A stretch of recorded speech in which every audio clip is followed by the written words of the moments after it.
Hello traders, and take a look at my spaghetti. No, not the Italian pasta that we all love, but the indicator.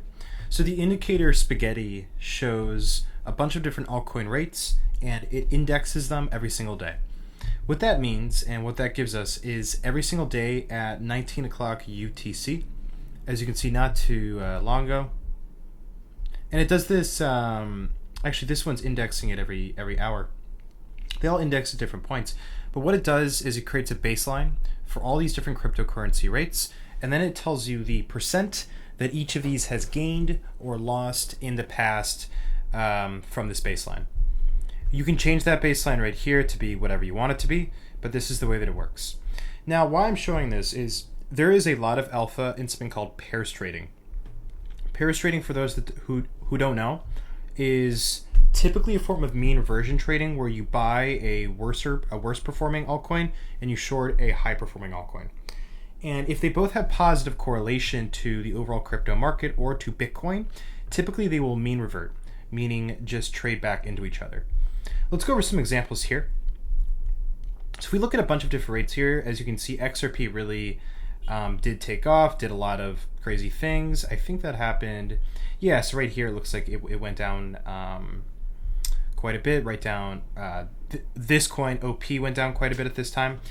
It really, all of these coins tend to just trade at the same, in the same type of direction with similar types of returns. And that's why mean reversion can be so good.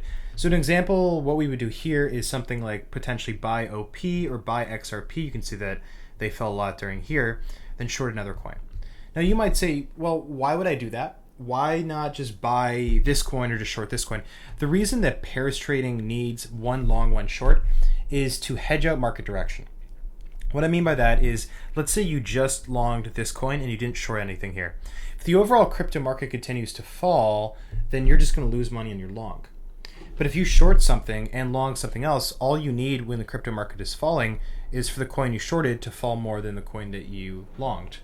And this is how mean reversion can work really well. Now, here's an example that's a little bit more drastic because coins are just flying all over the place.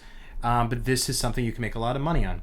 So I think that this coin is .USDT.P. I'm looking at the color wheel right here. Had you shorted this, and if you still thought that it was correlated to the overall crypto market, maybe let's say you bought the coin in red here, which was, I think, Doge, then these eventually did mean revert, and these eventually did give a pretty good return. Now, I think that this is DOT, but if you ever want to figure out what the coin is, you can deselect it and then see if it goes away. As you can see here, it doesn't look like that one went away, so I don't think it was DOT. I think it was likely OP. It looks like it's the color shade of OP. So we'll see if that one. Yeah, it was OP.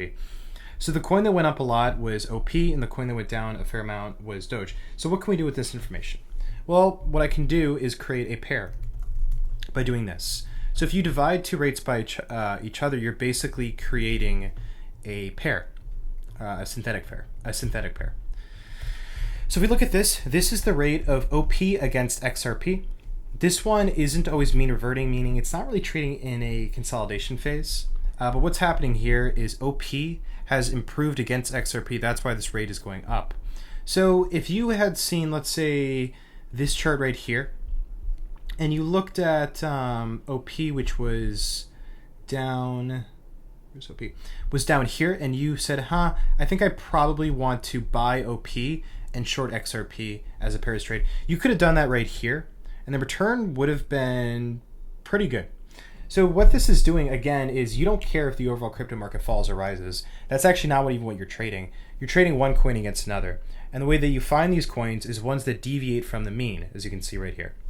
Now, what I would recommend with settings is use whatever exchange that you're using for this indicator. So I put all the OKX pairs, as you can see right here. That was also the default. So that's something that I did. You can also see all of the changes right here. It's not always a good idea just to short the highest and buy the cheapest. I think that you need to look at correlation first, meaning do a correlation coefficient between these coins and Bitcoin individually. But this can be a really good way to use mean reversion to your advantage. Now, can this be done on a higher time frame? I know I'm going to get that question. Of course, the answer is yes.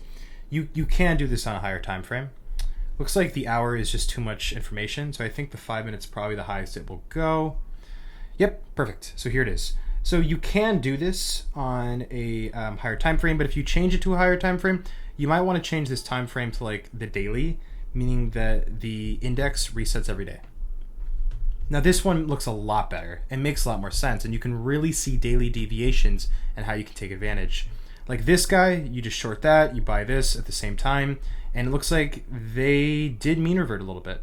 Not fully, but they did eventually mean revert. So this is a way that you can basically play mean reversion to your advantage. I think that it's a really cool way to trade. And if you want to trade this way as well, or just have a bunch of pairs floating around, so you can kind of view a lot of altcoins all at once to see if there's anything you want to do, then I will drop the link in the description below. Additionally, if you want to join my private Discord, that is in the link below. And the final thing I want to say with strategy is, of course, we always want to use a stop loss, because if you do not use a stop loss, then things like this could happen, which are kind of nasty. So with that, happy trading, and yeah, get pairs trading, guys. Bye-bye.